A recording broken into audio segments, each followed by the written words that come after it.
Back here, worst seats in the house. Michael Russo, Anthony LaPanta. Thanks to the many, many people here that have shown up to Elsie's on this beautiful Wednesday night, where it's about 40 degrees warmer than yesterday. Although, man, it feels cold outside, even though it's like 20.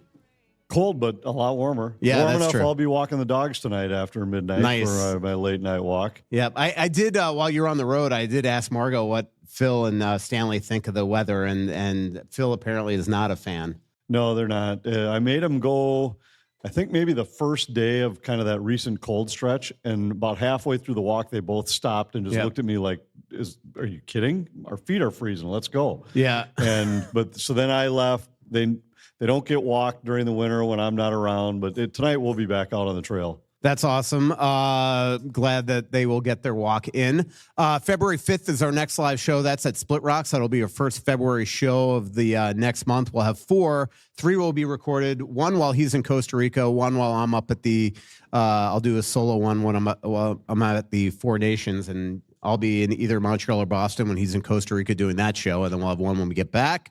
And then we'll have 2 live shows in March. So pay attention to where those are on our social media or on the upcoming podcast. But they'll be either at Splitrocks, Tuttle's, or Elsie's. Feel free, if you are standing, to sit wherever you want. We have a microphone up here. If you want to ask any question, come on up. You can get some free merchandise here, whether it's a Worst Seats in the House t-shirt, a toque, or a... which I'm styling right now. Doesn't it look good? Those look good. And I was just thinking that was what you read my mind. and there you go. I won't do it to you, but Brooks Bollinger, I just ran into him, and he wanted me to like mess up your hair tonight, but he also wanted me to say hello. So that was cool.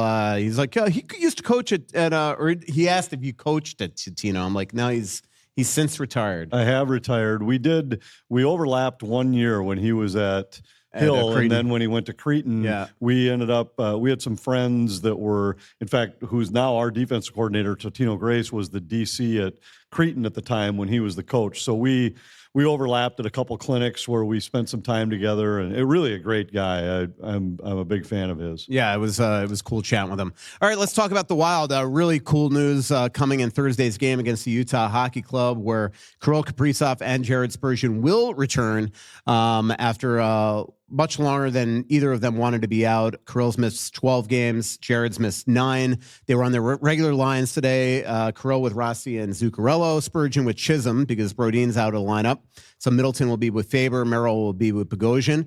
David Jiricek had to be sent down today just to make the math work. They were going to be $820,000 over the cap until they once they tomorrow activate Kirill Kaprizov off long-time injury reserve. Well, a lot of Wild fans have been, wondering, well, do you put Travis Dermott on waivers? The problem is Travis only makes $775. They're $820 over the cap. So to send Travis on waivers now, you'd have to also send another player down, a league minimum guy. That obviously would be Devin Shore because they need Ohgren here with Johansson out of the lineup. Well, the problem is they got a game against Calgary coming up, and then they have the 5-game road trip. You need an extra forward for that. So Jiricek had to be the guy that goes down. The last couple games, he really showed himself well. I talked to John Hines, both in front of the media today, but then even on the side, and the word he used is like, I am jacked right now with what we see from him. Obviously, he's got things to work on in his own zone, going up against breakouts, coming out of his own zone. But right now they see a lot of the good things.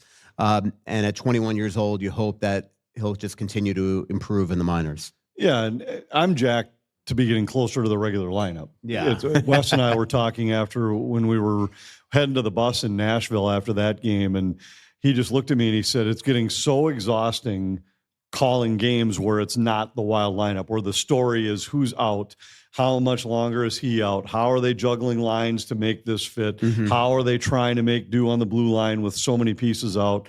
And I agree with him. It just gets draining, and not to mention the fact that you're just not watching an NHL team play anymore. And then after they won the game in Colorado, and we were getting on the bus to leave there to go to the airport, and it was like I'm still a little bit in disbelief how they won that game and how dominant they were. And Jiricek was a part of that.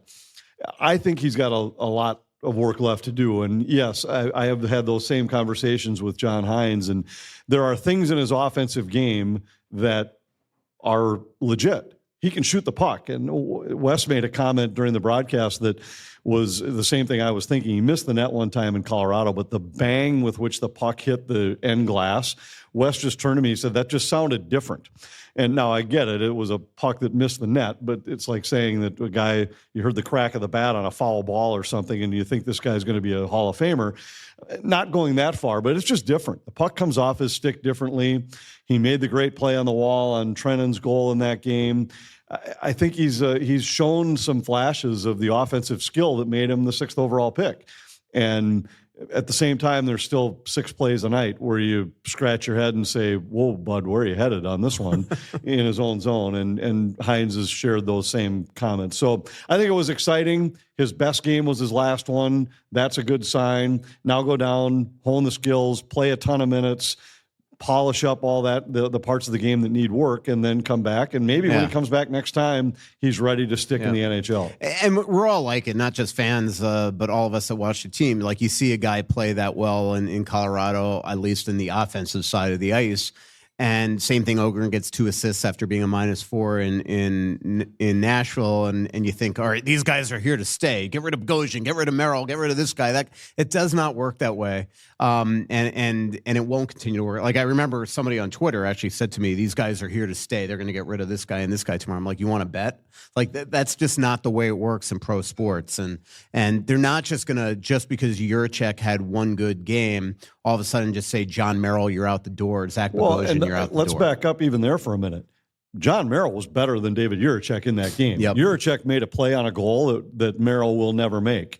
Merrill made 15 plays in his own zone, little stick plays, coverage plays, starting breakout passes. He's been so much better this year than he was last year that, I mean, there were probably 15 plays in that game that Merrill made that Jiricek has not yet made.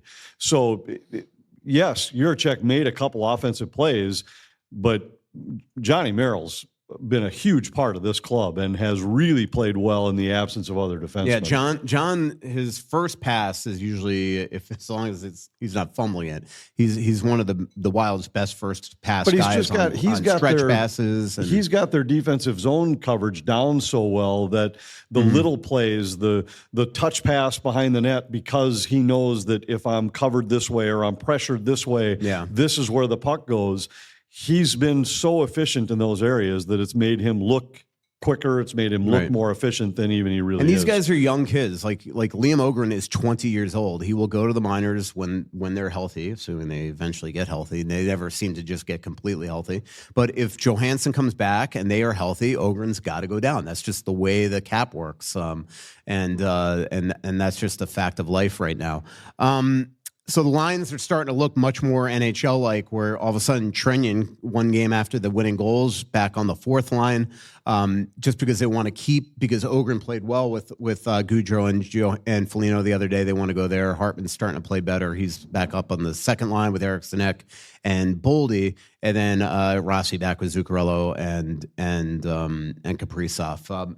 I had if you didn't read my article today, give it a read. A really funny lead, the first 8 graphs of me just shooting the breeze with Matt Zuccarello, and Kirill Kaprizov comes into the locker room in the middle of this, and Matt's just made up this story that Kirill just walked into their meeting today and basically is like, "Guys, I'm back," and then everybody went crazy and jumped on him, and total sarcasm, never happened, but Kirill was just sitting there shaking his head at Zuccarello, exaggeratingly telling me the story, and I use the lead as sort of an intro to the story to also tell people this is kind of what we deal with every time we interview Zuccarello. We have to parse through every one of his quotes to figure out, all right, what was real, what's sarcastic, what's just a joke.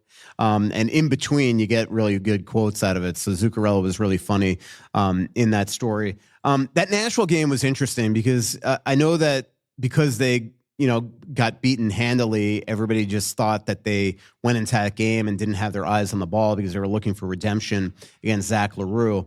But I really felt the fights had nothing to do with that. They went in there, they made their point, then they turned the page, and unfortunately they had just a horrendous beginning of the second period that cost them the game.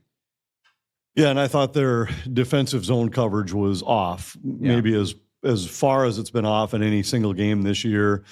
And we had some numbers that we looked at during the Colorado broadcast where it was among their worst games in terms of chances given up. There were a couple spots. And you could start to see that in the first period. You could. Yeah. And there were a couple spots where a save could have helped them, and they didn't get it. But it was more about their structure. And that was the point I was making with the conversation I had with Wes, was when we were walking to the bus and you say, well, but look at the minutes and the guys you're leaning on to try to stop these guys. And it's a Nashville team that's playing better right now, and their big guns are playing. They just came from 5-1 down to win a game last night. First 4-goal comeback in their franchise history. And it's because their big guys are starting to play like their big guys, Stamkos and Marchessault and Forsberg. And Minnesota's trying to play against them with a third pair that was Dermott and Jiricek. And where I turned to Wes at one point during a commercial break, and I said, if I had told you even a month ago, even after we traded for David Jiricek, that this is the defensive lineup that you'd be running out here tonight, that you'd have Merrill and Bogosian as your 3-4 and Dermott and Jiricek as your 5-6, I mean, you would have gotten laughed out of the building. And they just were overmatched by a Nashville team that played pretty well that night, played with some desperation. And we had talked with Andrew Burnett at length that morning. That was really a game for them that was a statement game. They've got a schedule coming up that's relatively forgiving. And for a team that's buried, that was the one they had to have. If they got that one, they had a chance to go on a little run and maybe get themselves back within striking distance of a playoff spot, and they got it. I watched that San Jose Nashville game yesterday, and they were down 4 and wound up winning the game in regulation. Like they're down 5-1, the first 4-goal comeback in franchise history. Yeah, like to me, they had to get the Wild game, but that, like, I actually think they're about to go on a run. Like I agree with you on the schedule, but a couple of weeks ago, we were like, it's not going to happen. I actually think they're gonna. Yeah, it could. Right now would be the time. And they're playing better. It's 5 out of 7. Now it's 6 out of 8 with the win last night. And they're starting to look like some people thought they'd look. I still don't think they're built the way they were built last year when they had their run at the end of the year. But, there's a team that went 18 games without a regulation loss last year. And they've got the goaltender. Yeah. They've got the number 1 D-man in Roman Josi to do it. And now they just have to find a way to get their third and fourth lines to play the way they were playing last year when they were such a handful to play against. Yeah, I'm curious if they continue to get 2 or 3 more wins here, if all of a sudden Barry Trotz looks to add that center. That clearly is what they're lacking on that team. Then they go to Colorado. This is why you should never bet sports. Minus 230 favorites, I think, the Avalanche were. And then the Wild go in there and pretty much outplay them for the most part the entire game. I was talking to Eric Sinek about this today. He played 25-43 and served 6 full minutes of penalties. So almost 32 of that minutes of that 60-minute game, Eric Sinek was not on the bench. I mean, It's just crazy. And that was a night where John Hines juggled his lines a little bit to make sure that he made it harder for Jared Bednar to get McKinnon shifts against somebody other than Eric Sinek, because he knew that he'd want to play his scorers against Minnesota's Zuccarello and Boldy combo. So he said, I'm going to put Eric Sinek with him, and that way you want to get your scorers against mine, well, you're going to have to do it against Eric Sinek. And for the second time in a row, when the teams met here, even though Colorado won the game 6-1, at 5-on-5, Minnesota was pretty damn good in that game. In fact, they outchanced them in the game 19-9 overall. But it was just that the Minnesota didn't get good goaltending that night. McKinnon cashed in on the 2 chances he had, 1 assist, 1 goal. And before you know it, things got upside down and got away from him. But for the most part, at even strength, I thought the Wild defended him pretty well in the game in St. Paul, and they followed it up by doing the same thing to him in Denver. But he's a guy that's what Minnesota's been missing with Kaprizov on the side, is he gets 1 chance and goes down the slot and scores, and all of a sudden that game was 1-1, and you felt like, this is a little bit of a tipping point. But Minnesota came out in the third period and absolutely controlled the first 5 or 6 minutes of that third period, took a 2-goal lead, and then was able to hang on. Great goaltending from Marc-Andre Fleury in that game. One question we didn't ask John today, and he's always forthcoming with his goaltending, but we didn't ask who the goalie is against Utah. I wonder if they come back with Flower, have Gustafsson, if I remember correctly, his numbers are superb against Calgary, and then you come back on the second of a back-to-back with Flower in Chicago. Do you think that's how they go, or do you think they give Gus the game. He has not played in a while, obviously. If it's me, I play Fleury. Yeah. He's been really good, and I don't know why you'd go away from him right now. And I know that they were planning to go back to Gus originally for that second game on the road trip in Colorado, but then when he was sick and he traveled the whole day game with no morning skate and decided to go Fleury again in Denver. But the way Fleury played, I think he earned another start. And the other thing, if you remember when we were in Utah, Gus was not very good. That was sort of the beginning of his really downfall stretch. So I don't think there's anything wrong with saying, hey, Fleury's played great.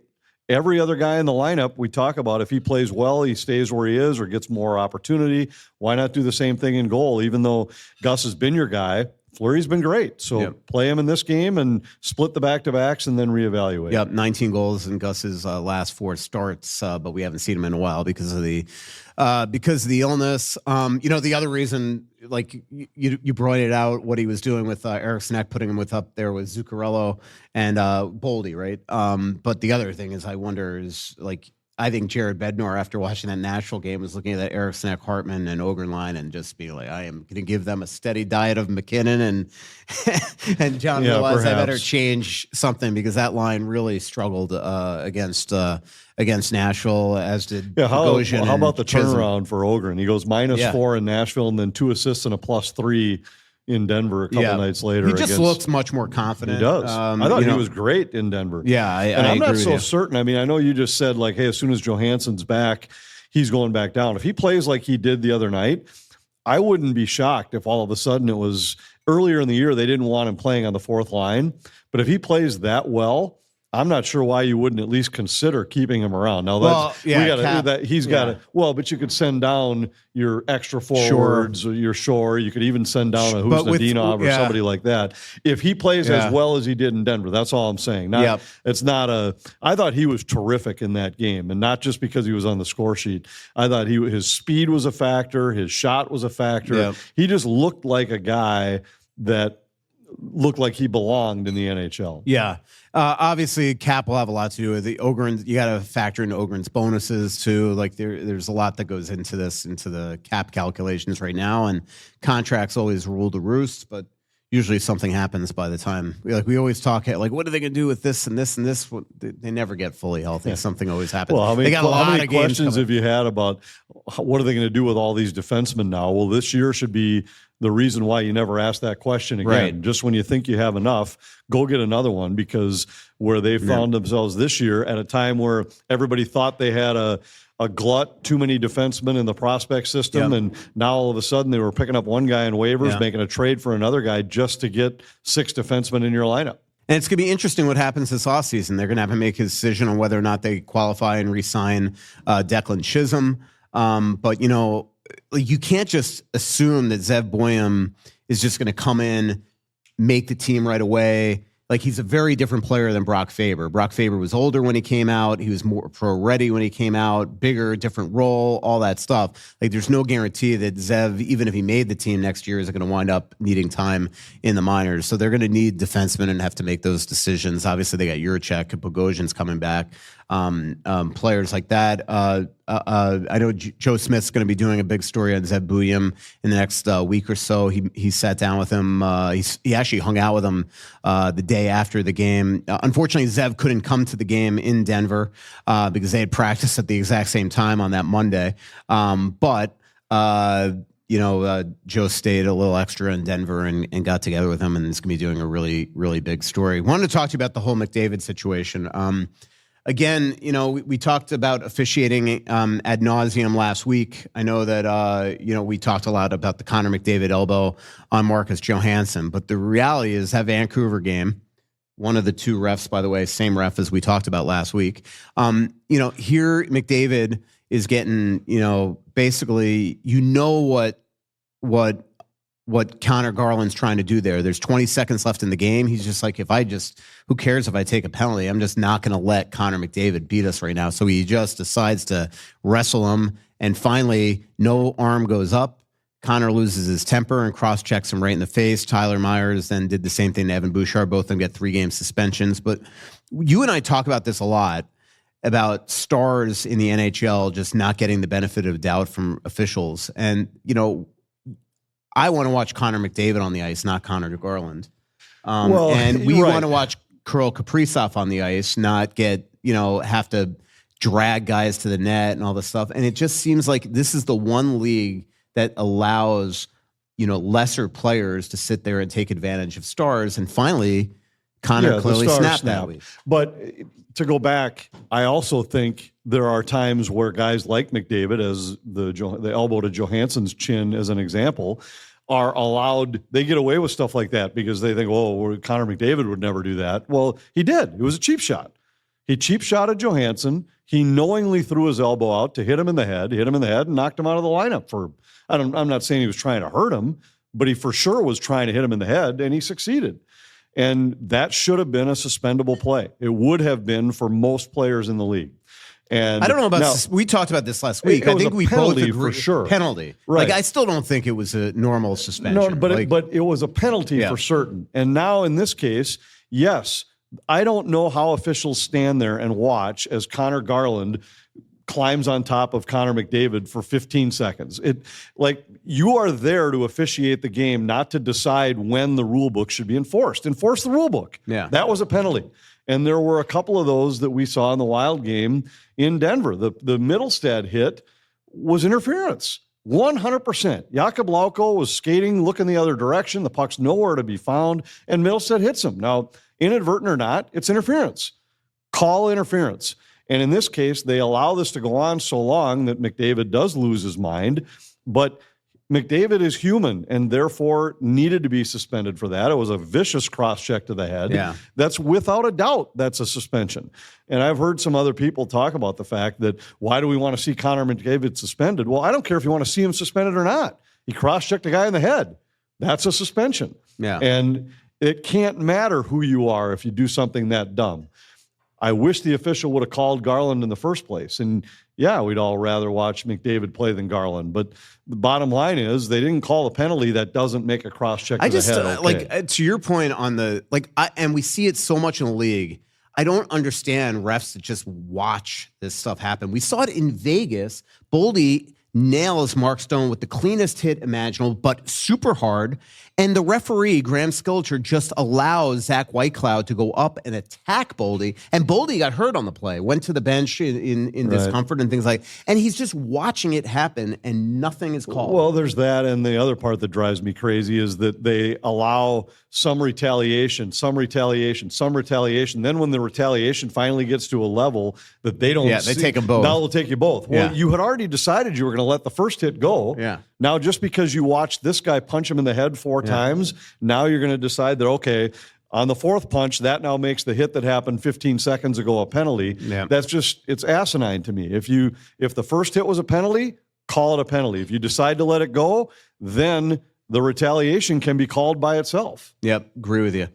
Hockey isn't the only thing happening on the ice, and as lakes are freezing over, it's time for ice fishing. OnX Fish offers the most comprehensive fishing tools for increasing your confidence and success on the hard water. Use the Fish app to find new places to fish and sort lakes by species, abundance, trophy, and keeper potential. OnX Fish also shows you hotspots, lake-by-lake regulations, and private and public land ownership information. For a limited time, download OnX Fish for free in Minnesota and Wisconsin, or go to onxmaps.com/fish to get more information on the app that is changing the game on ice.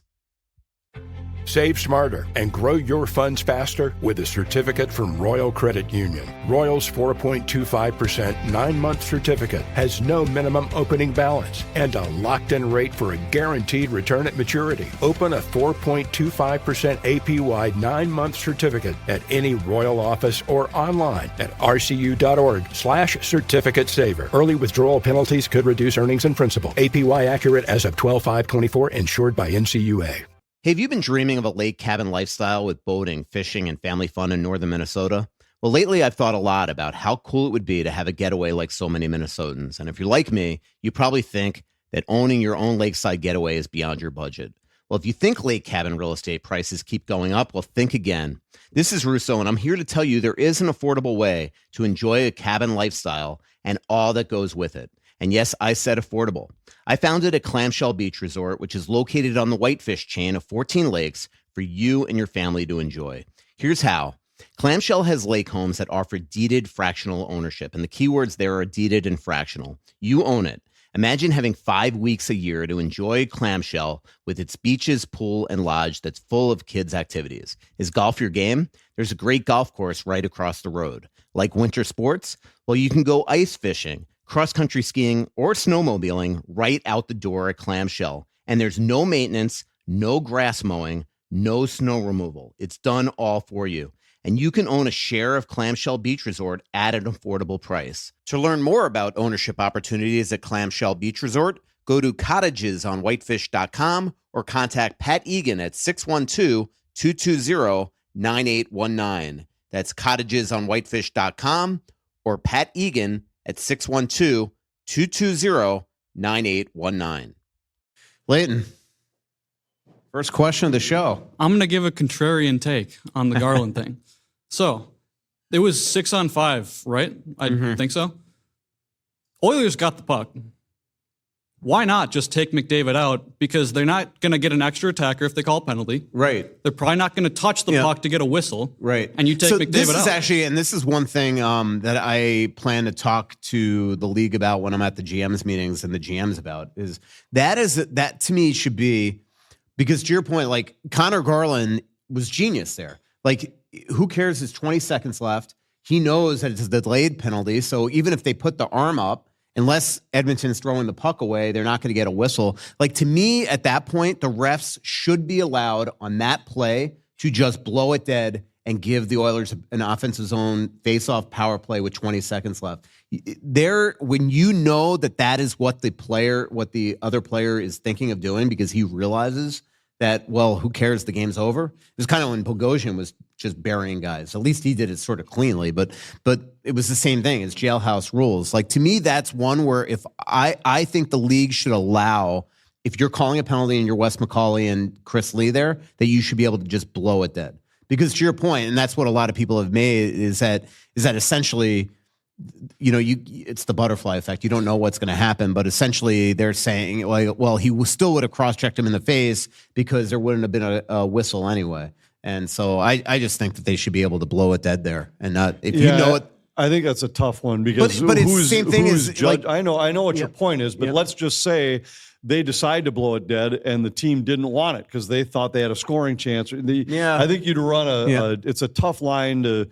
There are ways teams can get a whistle, throw the puck into the goaltender, right, and force him to either freeze it or play it or something. I mean, I just think you open a door for allowing some subjectivity for referees. But that happens. I mean, it's a totally different thing, apples and oranges. But, there's intentional offsides is a rule where a linesman makes a judgment call that, like, he did that intentionally. It's going back to the other zone. And so they do allow subjectivity or guesswork from officials. But to your point, you're right. Like, Draisaitl's got the puck in the circle. If they blow that puck dead, Draisaitl will be like, he's "What?" Lose his mind. Yeah, right. You're right. So I mean, there's really no easy answer. And I want to make it clear: I'm not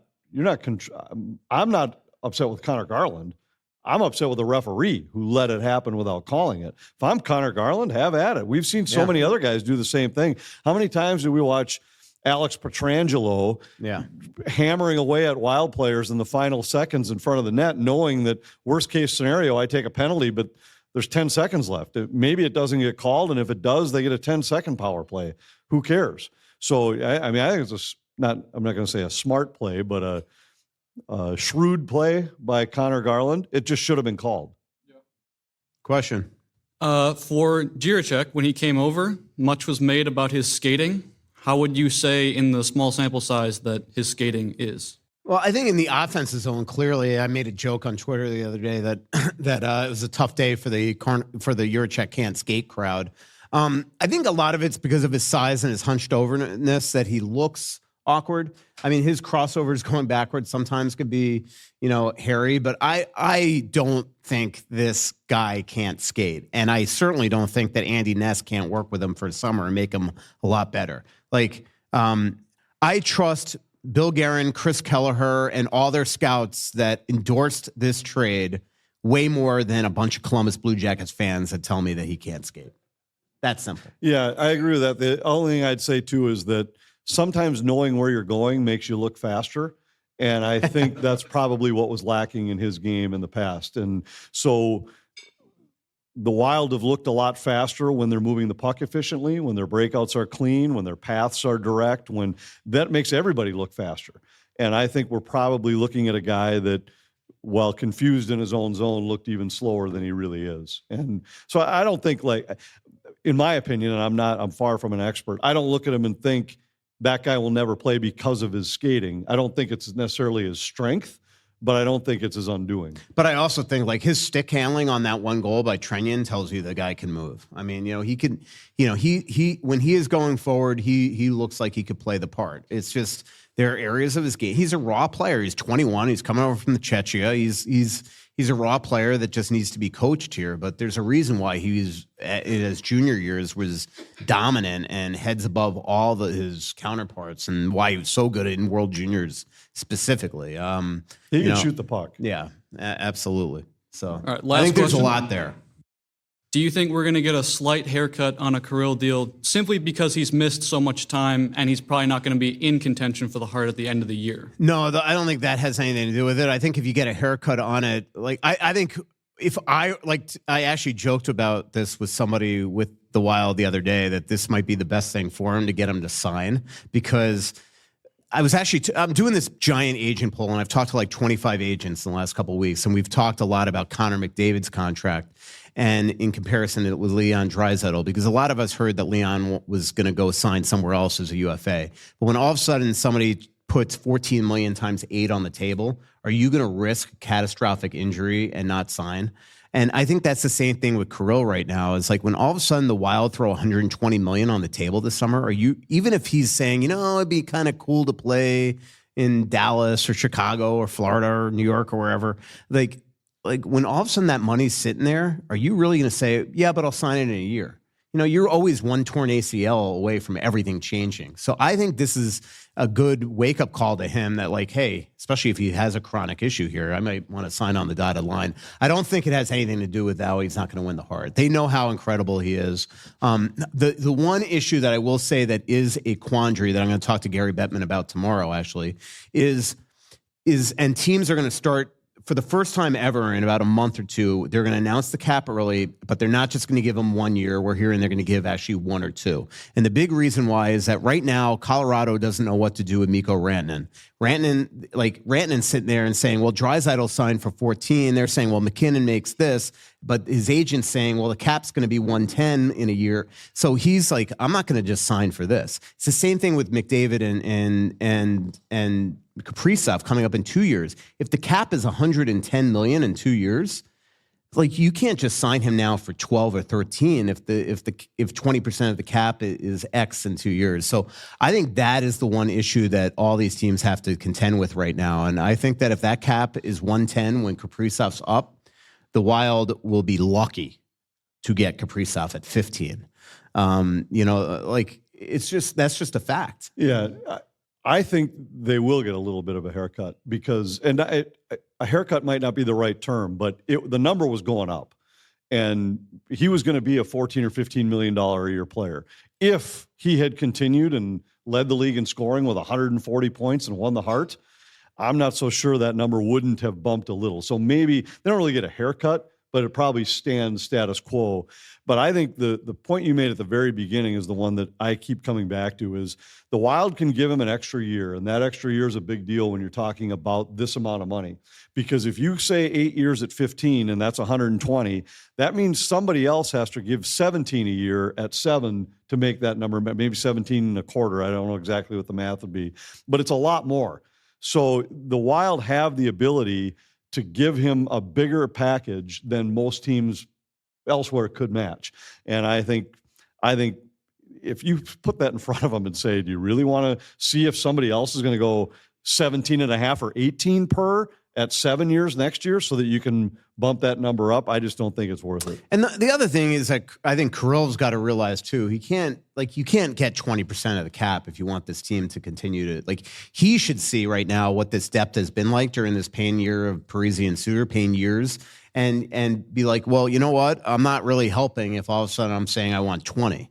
And so I think that's a big thing. It's same thing like Connor McDavid. I don't care what that cap ceiling is when he's a free agent. Let's just say it's 110. He's not going to take 20%. He should get 20%. He's worth every single penny.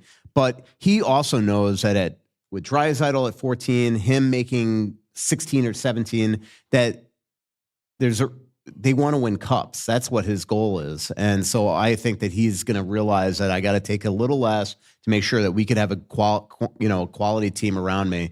And I think Kirill's going to probably realize the same thing here. So, but I actually think the injury is a kind of a little stark reminder to him that, you know what, things can change, and you don't want to sit there and risk a year. We saw that with Marian Gaborik, right? He turned down $80 million here on an 8-year deal. 8 years. No, it was 10 years at 80. So $8 million a year. This is before you had term limits. And he turned it down, gets hurt 3 games into the season playing sewer ball down in Florida. They call up Kyle Clutterbuck. He comes back. Then all of a sudden he has the hip surgery in December, comes back after the trade deadline, and then boom, wanted the contract back. Chuck Fletcher at that point was the new GM, didn't give it to him. And then he, it worked out for him. He won a cup in LA, but he wound up going to New York and didn't get anywhere close to the money that he turned down with the Wild. And he was playing in New York, So a little different tax situation than Minnesota. Thank you. Yep. What else? Well, it's Hockey Day. Yeah, I'm excited about that. I'm calling the first high school game down at Valley Fair. It's in the parking lot of Valley Fair, which I think will be kind of a cool setting. Are you going to get an escort to the arena? No, because I'm only doing one game this year. So that was in White Bear when I did 2 of the games and had the one right before the Wild game. So we had to ride in a police car downtown. But this one, I'm doing the first game. I've got Eden Prairie against Hibbing, which should be exciting. I'm always excited to be a part of the high school element of Hockey Day. Then we've got a Gopher women's game against Bemidji State, and then Maple Grove Shakopee and boys high school hockey. But I think our Gopher guys maybe are calling that, if I remember right. Sam Ekstrom and Gorgie and Ryan Carter are both going to be down there in some way. I don't know who's got which games, but I know Karts and Gorgie and I have the first game, the Eden Prairie Hibbing game. So my prep work all week has been because I'm helping with the prep for the other high school game too. But it's always exciting. I love that part of Hockey Day, and they're gonna have a couple rides open for the young kids at Valley Fair. So it should be kind of a cool setting down there. I'm excited about that. What was your favorite Hockey Day setting? I remember the one at the airport in St. Paul, right? That was a cool one. But I haven't been to a ton. Well, White Bear 2 years ago was really something, but it was different. They built almost like a Hockey Day village and had stuff going on there for 3 or 4 nights. Had a big tent that had live music in it each night that was for the 21 and older crowd, which was a new addition. I wasn't in Warroad last year, but I heard that was really good. Duluth had a great one right down on the waterfront. Stillwater was cool on the river. There have been some really good ones over the years. It really is unreal what you guys. Mankato was a little bit more sterile because it was in the football stadium, but they had a great crowd and had a Division I men's game there, which was the first time they had that. Minnesota State played St. Thomas, so that was kind of cool to see. Well, that year was the year I slipped on the steps and broke my ribs during the game. I remember that. I was just telling that story. We had the trucks that have those old, the metal stairs it was about 2 degrees that day. So there was a little layer of like light snow on them. And I slipped and fell. It's only about a 6-stair thing, but I slipped and fell and landed on my back. Lost my breath and walked up to the booth because the second period was about to start. And it was a girls' high school game. It was the first game of the day. I had a boys' game to follow. And Margot, who tends to critique my broadcast pretty closely, texted me because a goal happened, and she said, "You have got to at least pretend you're excited when there's a goal in the girls' game." And I texted her back. I said, "Margot, I can't even breathe right now. I think I have a broken rib." And she texted back like, "What?" I said, "I'll talk to you at intermission, but I can't argue with you about this right now." And so when the intermission happened, as soon as I go to break, my phone's lighting up, and it's Margot calling me like, "What are you talking about?" I said, "I fell on the steps and I can't breathe. It's like I can't get my breath. Plus it's like 2 degrees, so it's a little tough to catch your breath anyway." And about a week later, I was in New York with the Wild, and my side was still killing me. And I went and saw the trainer, and sure enough, they took a picture. He says, well, you got a couple busted ribs. And I was like, well, that would explain why it hurts every time I cough. First of all, I wish I saw it. That would have been delightful to me. Yeah. and videoed it. The other thing is, you are such an idiot. Like truly, like you like to make fun of that I'm a hypochondriac. Like, you know, you tear your ACL, you have no idea you did it. You're like, oh, that hurts. You broke your ribs, no idea that you broke your ribs. You had like something on your back for years, didn't know that, oh, maybe I should go get that looked at. Like, what is wrong with you? Well, apparently there's been a few things, but now nothing. I got everything fixed. Yeah, it's like truly, like sometimes you got to be a little bit of a hypochondriac. Well, I wasn't expecting that I had broken ribs. I fell on my back and it was really cold. I just couldn't catch my breath. And when I tried to, say scores, I just didn't have any oomph. But then it was when we were in New York and I was riding in a cab and all of a sudden I sneezed and I just tipped over in the back seat, and I really almost came to tears. I'm sure the cab driver was like, what in the world is wrong with this idiot? And the next morning I went to see the trainer and found out the ribs were broken. So that was, sometimes you find out. One thing I was talking to Jack Capuano today, the Wild assistant coach. One thing I'll never want to get is kidney stones. Like he was giving me a play-by-play of what he's endured here the last week. Holy moly. All of a sudden, they're panning you guys on FanDuel were panning the bench in Colorado. And I'm like, Jack Capuano is missing. So Pat Dwyer running the D. So I texted some people, and apparently he wasn't even on the road trip. So, all right, question. Mr. Notre Dame? Pat Reese, pivoting from injury, your injury to the Wild's status. You guys Mine are less serious to the club's success. But at least in Joel Eriksson X case, it kind of feels like his ribs are getting broken every night.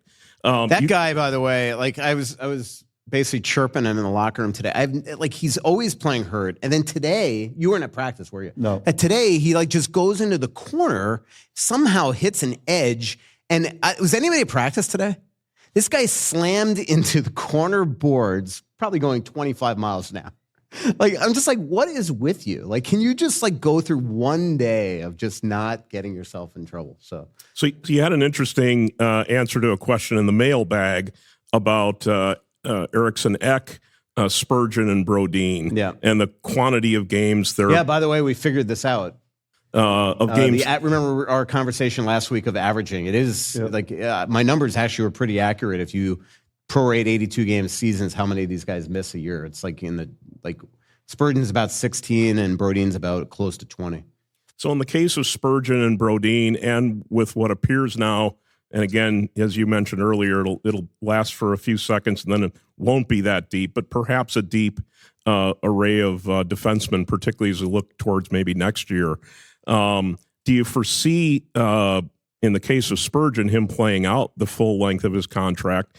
And maybe also in the case of Brodin, I don't have any scientific knowledge of this, but watching the other teams as a season ticket holder, it doesn't feel like there are guys that size playing a lot in the NHL right now in defense. As great as those two are and as effective as they are for their size, it feels to me like the trend in the game is towards bigger, perhaps more durable players. Brodin's not small. He's definitely skinny, but he's, size-wise, he's probably 6'2", right? 6'2". Yeah, and he's a sturdy guy.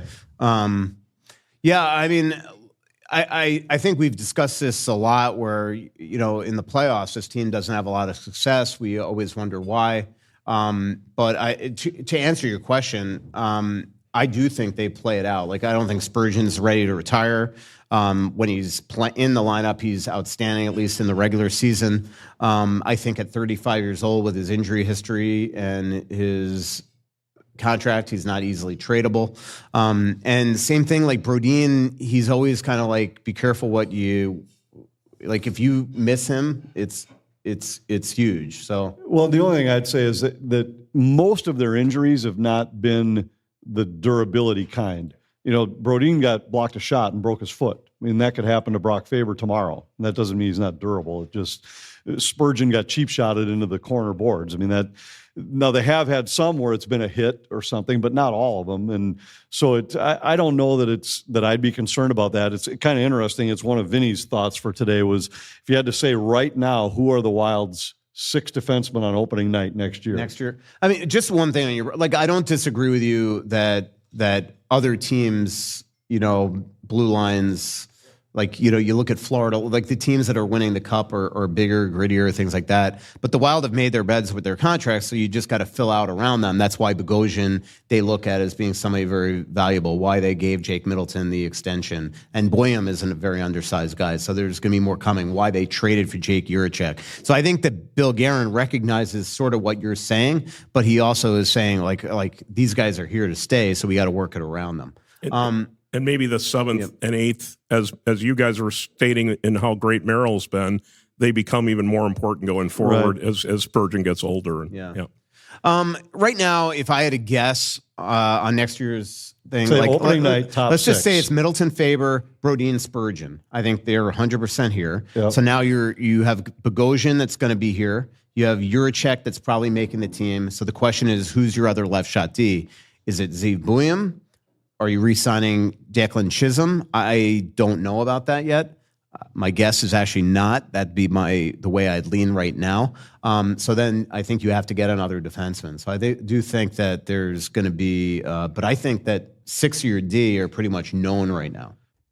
Aquarius Home Services is your local authorized dealer for Connecticut water systems. I've had it in my house for years, and trust me, it's helped me eliminate all water hassles, which means softer skin, shiny fixtures, cleaner, softer laundry, and spot-free dishes, all with zero electricity. Connecticut provides worry-free water, peace of mind, no dials or timers to worry about, and it's amazing how little salt I use. Seriously, I've got like 10 bags in my garage if anybody wants any.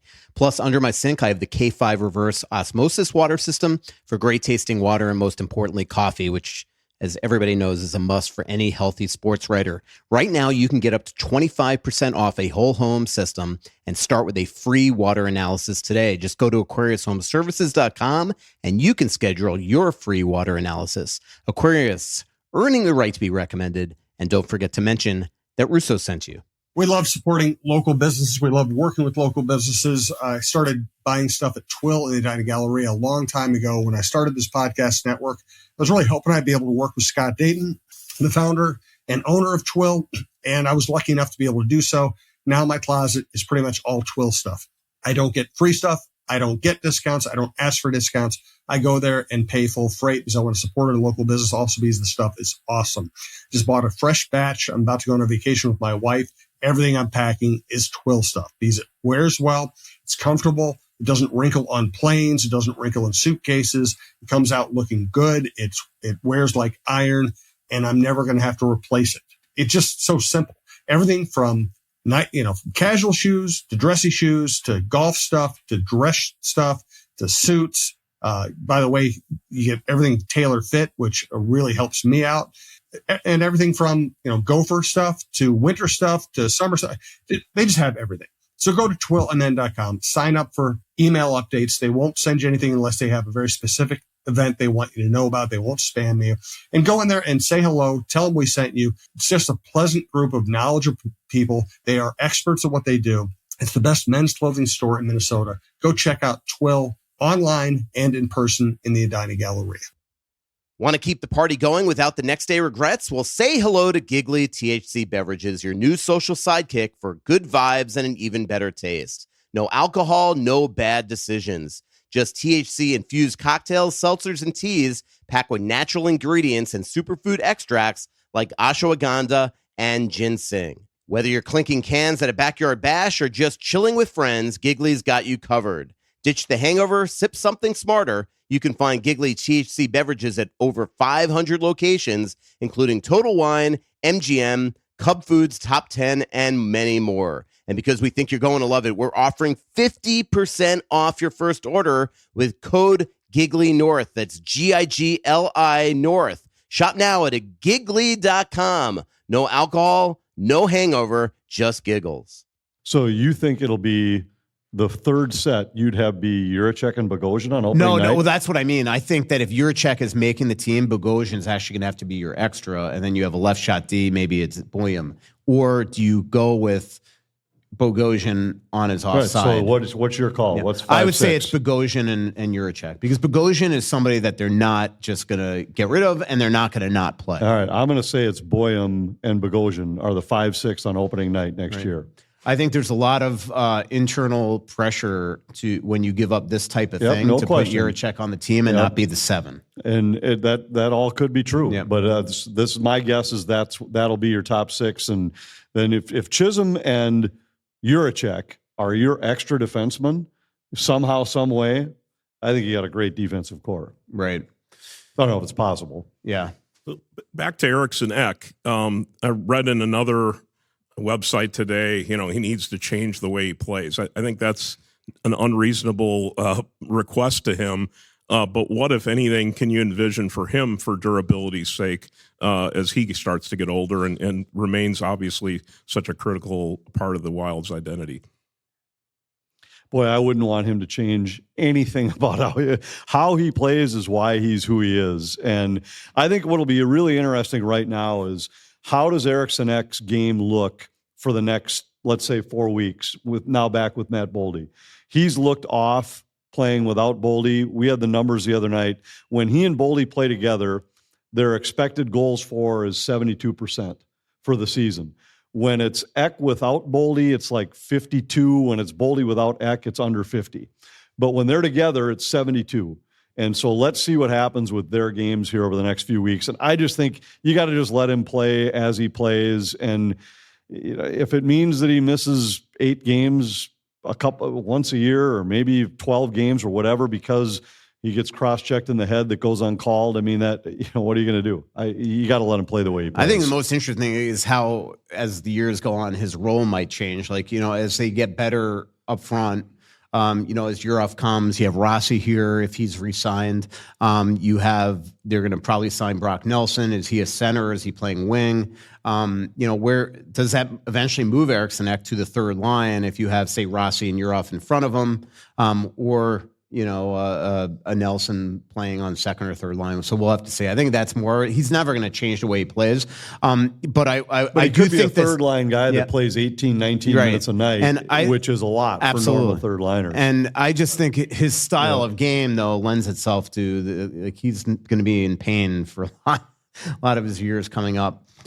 One thing I mentioned Rossi. One thing that's really interesting. So the Wild just had their all-staff meetings, out of town with their pro guys. And the one thing that I'm starting to kind of gather from talking to sources around is that I think they're going to start to, if it hasn't already begun, try to talk to Rossi's camp, not necessarily to re-sign him now, unless it's a no-brainer deal, but to try to figure out what he wants.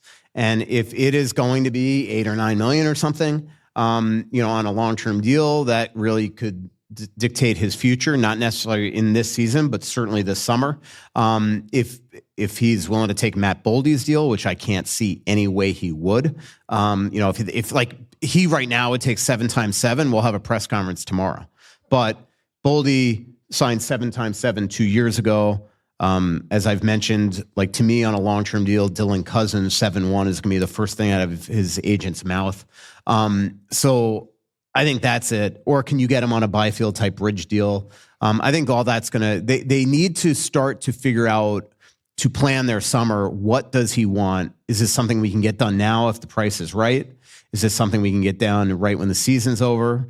Or is this something we're going to have to entertain a trade? And that's sort of where they're at right now. But I get the impression that that was one of the discussions at their pro meetings. And I think that might be beginning where all of a sudden they reach out to his camp and try to ascertain what he wants. I had no intention of coming up and asking a question until you mentioned that you were going to meet with Bettman in a few days. He's at the Wild game tomorrow. He is. You can ask him. So it's a rule that has bothered me for the last 20 years as an old goaltender. That's the Brodeur rule.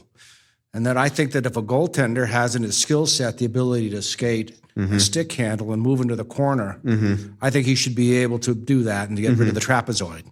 And I think they have the ability to do it. I think they have the ability to cover that. I know why it's there. I think that it's too easy to break the puck out against the defending team, but it just seems to me that rule now has come and gone.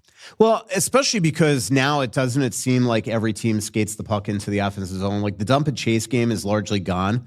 There are some teams that do it a ton. Toronto is like, I can't even believe what Berube is, how he's turned that team into a dump and chase team.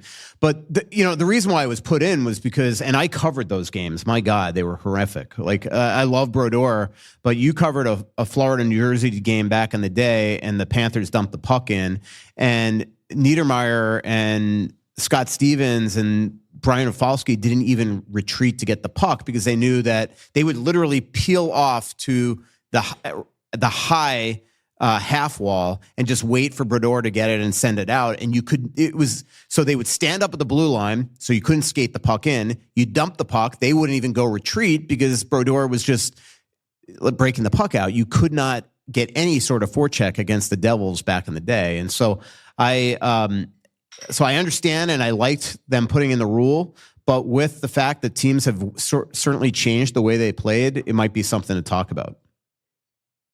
I like the rule just because it was one of the many that has been put in to increase the chance to score. And I don't know how exciting it is to go watch a goalie grab a puck in the corner. I mean, I love goaltenders, but there's more exciting things to watch in hockey.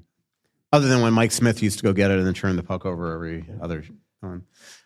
By the way, somebody remind me, we'll wait on this. We'll let you ask your question. But somebody asked me on Twitter to explain the hi Kevin that you do. I know why, but you could throw it out there. The hi Kevin. Where's Kevin or whatever? Go for it. Between Ohgren and Jiricek, which Wild rookie could realistically see playoff time if the Wild are healthy and make the playoffs this year?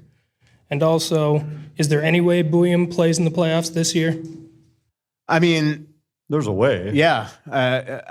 We didn't expect Faber to play in the Dallas series. He was supposed to play 2 games and then be scratched. And then he was so good against Nashville and Chicago that he wound up playing all 6 games in the playoffs and wasn't on the ice for a goal against, I might add, in a series where the Wild bled goals. If they're healthy, I mean, I don't see how Jiricek plays if they're healthy, but I could see Ohgren potentially. But I think there's always a chance. I mean, if Buium signs at the end of the season, which we all kind of assume that he will, but we don't know exactly, that's not a done deal. And if he all of a sudden shows up and looks like everything that he looks right now at the college level, anything's possible. Like let's just say that he plays the final 2 or 3 regular season games and plays on the number 1 power play, which is a really good chance, and he just lights it up, and the power play is dynamic. Absolutely. I mean, I would have him in the lineup over Declan Chisholm. He certainly has the skating ability to do so. Yeah. The kid's unbelievable. About 10 more minutes left in the show, so if you want to come on up, here's your chance to ask a question. We have still a bunch of garb up here, too. Otherwise, I'm going to have to mail it to people. Hi, Kevin. Yeah, I don't know it. I don't even remember why I did it the first time, but it was started with the Seinfeld reference, when Newman walks in and it's, hello, Newman. And I just started doing that with, hello, Kevin. And I don't know, it made the people in our truck laugh. Does it have anything to do with that Newman was this annoying presence in the show and that Kevin is this? Yes. Really? Exactly. That's so You should mean. ride on one of the team planes and Kevin sits 2 rows behind me, and I sit on the window seat on my side. He sits on the window on the other side, and it is non-stop with his following Game Center on his NFL. Oh, Broncos are 3rd and 7 on the 4. It's done. Game is done. It's over. Done. We're out. Done. I mean, and I throw in noise canceling earbuds as fast as I can. And Kevin's really a good friend of mine, as you guys have, I'm sure we've all heard the stories over the years. But I said it a couple times, and the truck people all started laughing. So then I just try to do something a little different every night. Like, where is Kevin? And then one of them was like, hey, on Christmas time, you got to do the Home Alone scream of Kevin like they did in the movie. So we threw that one in. So then it just kind of became a running joke to try to make him laugh by the way I throw it to him. And I don't know, had some fun with it. We'll see. I don't know how much longer it'll last. I'm running out of new ways to harass them. Yeah. We'll find new ways. Yep.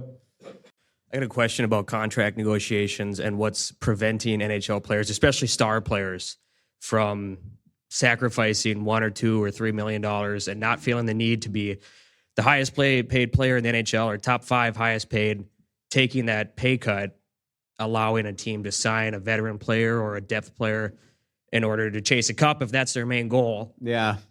I think it's easier said than done. I mean, everyone wants to make money. And when, like everybody's worth, like Connor McDavid should be the highest paid player in the league. You know, Nathan McKinnon's been supremely underpaid for a long time. But I hear you. I think what's going to be really interesting, I was talking to somebody about this today about Marco Rossi. Like, if I was any of these players right now, like, I would want short-term deals. Like, this cap looks like it's about to erupt in the next couple of years, especially when expansion comes in. So if you're Marco, wouldn't you bet on yourself and take a 3 or 4 year deal rather than 8 times 8? I would. And same thing, like right now, like, you don't think that Bill Guerin wishes that he signed Kirill Kaprizov to 8 years? But that 5 years, he tried to sign it for 8 years. Well, Kaprizov wouldn't. Yeah, well, no, he was willing, but the number at that point was going to be like 11 or 12. Well, now, of course, they wish they did. Yeah, but and that, like, when Boldy signed his deal, I remember saying, hey, by the time this deal is over, this is going to be the most team-friendly contract in the league. Look at Eriksson Ek making 5.4 now with many years to go. I mean, so I think that's the bigger issue, and I have a feeling like to me, if I was a player this summer, with the cap going up, and you're a free agent, I'd want 1 or 2 years. I think to your point, to the question though, is it's such it's just different worlds. I mean, to you or me, I think I could get by on $5 million instead of $6 million, but to these guys, it's just different. They've got a really short window of when they can make a ton of money, and not that. I mean, look, they've all got enough money to live forever if they so chose. And I just think right now, nobody's going to say, maybe the guy when it's Connor McDavid coming to the table and can I get 15 instead of 16 or 15 instead of 18. Yeah. But these guys that are signing the $7-8 million deals, they're trying to get every penny they can get right now because it might be their only big contract of their career. And I will say the other pressure point here is that the NHLPA is very involved in this. You take it's like, selling your home. If you sell your home under market value, it affects your neighbor. And it's the same thing here. The higher you sign, now that helps the next player. The lower you sign, you might screw the next player. That's why Dylan Cousins making 7-1 is going to be really good for a lot of players and really bad for a lot of teams. And that's just the reality of it. The second Brock Faber got an $8.5 million extension, you don't think Cale Makar, who by the way has the same agent, is thinking, holy moly, I make 9. You think I'm now at 12, 13, maybe more. That's just the way it works. And so if all of a sudden, you're Connor McDavid and you're signing for the same price as Leon Draisaitl, there's going to be a lot of people ticked off about that. Agents, players. And players also, they talk about each other's salary. I was in the Carolina visiting locker room doing a bunch of stuff a couple of weeks ago. Not visiting locker room, home locker room when we were in Raleigh. And these guys, I'm in the locker room and I'm listening to them banter about a couple players on Florida and their salaries because they just came from Florida in a really emotional game. And it was just, they're talking like that guy's a $9 million, like it's really interesting the way that players, where that is as a source of pride, Yeah. Good question though. But I think the NHLPA is the big thing here. Like it is. And it's a little different in the NHL because there's a finite cap and most teams are spending, what would you say? I bet 30, maybe 28 of the 32 teams are within $4 or $5 million of the cap. So if it doesn't go to this guy, it's going to go to other players on the team. That's different than some of the other sports where if this guy, like in baseball, for example, where if this guy signs for 20, now it does affect everybody else because teams don't have a limit on what they can spend. And this is still this league is still very gate driven. Like it just is, unlike a lot of the other sports where you have, where the NFL TV contract pays for every team's payroll, then you make everything's a bonus. And so I was talking to an agent about this the other day. He's like, if the cap goes to 110, how many teams, like, it's going to be very different. Now everybody's at the ceiling because they have no choice. But if it's 110, I think you're going to see a lot of internal budgets on a lot of teams. I just think that's the way it is. Based on rumors around like at Twitter and social media, is a blockbuster trade for a player like Brock Nelson or JT Miller even possible given the current cap situation? Nelson wouldn't be a blockbuster, but Nelson, they were always, I think, planning on trying to trade from this year. Now with their LTI situation, the fact they've spent 5 weeks now not accruing cap space because in a row, Middleton to Lauko to Kaprizov, I think it's going to be very hard for them to make a move at the deadline for a guy like Nelson unless they get a third party to eat salary or the Islanders take a chunk. Lou Lamoriello also has a history of letting guys walk. As I wrote the other day, see Zach Parise and a gazillion other guys. So he might not even trade him. The other thing is, I don't know, like if I'm the Wild, I don't even know how much I'd want to give up for Brock if I have a sense that he's going to sign with them for free in the summer. Like, why give up a first-round pick or a top prospect for a guy for 2 months that might not put you over the top when you can maybe sign him in the offseason? In terms of JT, they can't afford it in season. I don't see there's any way. Plus, I think he's going to be traded any minute. But if it happened this summer when the cap's going up, they absolutely would have that ability. But it probably would cost them Marco Rossi. So in other words, if Rossi wanted $8 or $9 million a year, then Bill Guerin's going to have to make a decision and say, all right, I know he's way younger and at the beginning of his career, but JT is, first of all, he's only 29. But to one other person's point when we were talking about the defenseman, like what doesn't put the Wild over the top sometimes in the playoffs? It's that big, nasty center. Not that JT's gigantic, but he plays a hard game. He also wins almost 60% of his draws. Like, maybe that's worth it because that he's signed for 5 more years at $8 million, 4 more after this year at $8 million. So is it worth getting that guy for $8 million and maybe trying to dangle a Rossi in that, or give Rossi the $8 million? And I think that's the type of thing. And that's why I just feel like they're trying to ascertain right now what Rossi's going to want this summer. And I think what Rossi is going to want is going to determine his future. If it's a reasonable contract in Bill Guerin's mind, I think they re-sign him, maybe even sooner than later. But if it's something like that, they might want to wait, see if JT plays out. I just know how much this organization loves him. I mean, heck, they put him on the Four Nations roster when he was still on personal leave. They obviously have a great, affinity for what he does. So. Awesome. Thanks, guys. But I can't see it happening in season because, again, it's money. It's what Rossi's going to make in the future. Rossi right now is $1 million player. So, any other questions before we wrap up the show? None? Going once? Going twice? Wow. All right. Sold. You got to. It's a podcast, so you got to come up to the mic. You're talking about expansion, and I just looked it up. That would put the NHL, the first league, to go more than 32 teams. Is there that much depth of talent? It felt like the last go-around that the Wild lost like so much that are we even an NHL team anymore after that expansion draft? I think the short answer to that question is no. I don't think that there's a plethora of players out there, but it's going to happen anyway because the owners are going to make a ton of money from each one of these. You're talking about $1 billion for a franchise. That's $30 million for each owner. And right now, unless in the next CBA negotiations they're talking about players getting a piece of this, that's purely to the owners splitting by 32, not going to any of the players. And I don't think it's just going to go to 34. I could see this thing going to 36 in 5 to 10 years as well. So, there's some cities out there that are legitimate cities that are lining up. Arizona wants a team back. Houston, Atlanta. I mean, there are markets out there that Quebec that really are pushing hard to get it done. I think it's a no-brainer. It's at 34 within a couple of years, and 36 to me seems to make sense.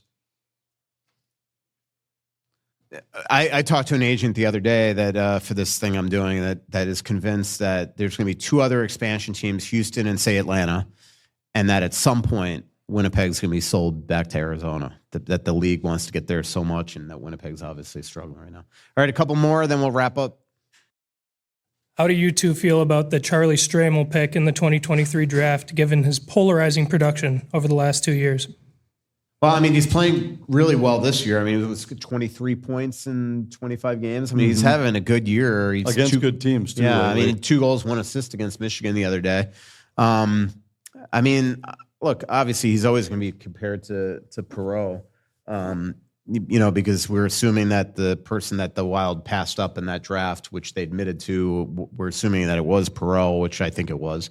But, I mean, they drafted him for a reason, size, speed, all that stuff. And, he's going to be a project. I mean, they're going to eventually sign him. I don't think this year. I think he's going to go back. And then they'll sign him and then, give him time in the minors and try to develop him with their coaches and development guys. They're really uplifted by the way that he's played at Michigan State. So yeah, we'll I haven't watched him enough myself to have an opinion, but his numbers sure look like he's headed in the right direction. Yeah. You just mentioned how you think Winnipeg might be going back to Arizona. Well, that's what an agent told me. I mean, I was going to say, if I brought that how up to likely do you think Bettman that tomorrow, he'd have a is, heart attack. being their rebirth was just so recent and with their success now? Well, I mean, they play in the smallest rink in the league and still can't sell it out. It's tough right now up in Winnipeg economically, I just think that can't continue. They're going to have to figure it out. Prices to go to that game is super expensive right now, just because they got to sort of overcharge to make their money because it's such a small rink. The other thing is the Canadian dollar is hovering around 70 cents. Like that is a problem. Kind of how Bettman was fighting for Arizona State. You don't think there's something with that with Winnipeg? Yeah. I mean, just real quick, like another thought of mine on the Canadian dollar is just imagine if you're Edmonton, who they are not starving for money. They pack a gigantic building, all that stuff. But just imagine you're paying Leon Draisaitl $14 million, Nurse $9 million, Bouchard's going to make a fortune, or is, and now McDavid's going to want 18 or 19 or 17 or whatever it's going to be, and you're paying all that in U.S. funds, but taking in at your gate 67 cents on the dollar. It is so hard up there right now.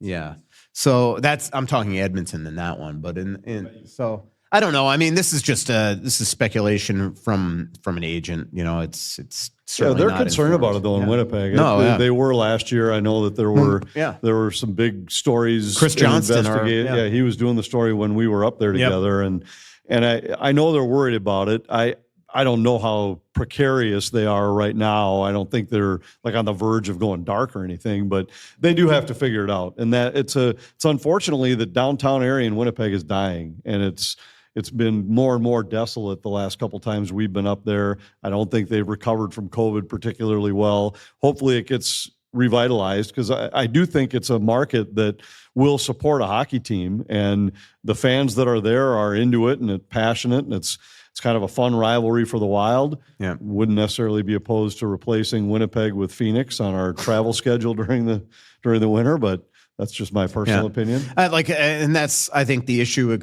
putting a second team in Toronto or Quebec as well. Quebec on par or maybe even smaller than Winnipeg is, again, the Canadian dollar is not helping anything. So right now, I don't think the league's going to be putting another team up in Canada anytime soon. Thanks to everybody for coming out here to Elsie's. Again, we got these giggly THC beverage coupons up here if you want, and you're 21 or over. So grab those. February 5th is our next live show at Splitrocks. That'll be coming up after the 5-game road trip that Anthony's on all of them. Yep. I'm only on one of them. Really? Yeah, I'm only going to Chicago, and Joe's on the rest, and I'm working on some Four Nations projects. I know. That's a fun trip. We've got 2 off days in Boston. I'll get my fix in Boston and Montreal coming up. We're staying overnight after the game in Montreal and taking a train the next day to Ottawa. So that's actually a pretty good trip. I know, but I got 7 nights in Toronto. I got 7. Louis Nanny's on the trip. I know. I'll see Louis. I think he's doing the Seattle-Vancouver trip, the trade deadline trip. But I got 7 days in Montreal and 5 in Boston coming up for the Four Nations. So I'll get my fix of that. Thanks to our incredible sponsors, Aquarius Home Services, your local authorized driller for the Connecticut water treatment systems, heating, cooling, electrical, plumbing, everything. And thanks for joining us in the Aquarius Home Services studio. Always seem to forget to mention that. Royal Credit Union, Twill in the Edina Galleria, Onyx Fish, Clamshell Beach Resorts, and Giggly THC Beverages. Thanks, everybody, for coming on to LCC on February 5th at Splitrocks. So much coming out, there's nothing going in. I know that you feel like you're never gonna win. Oh, but the world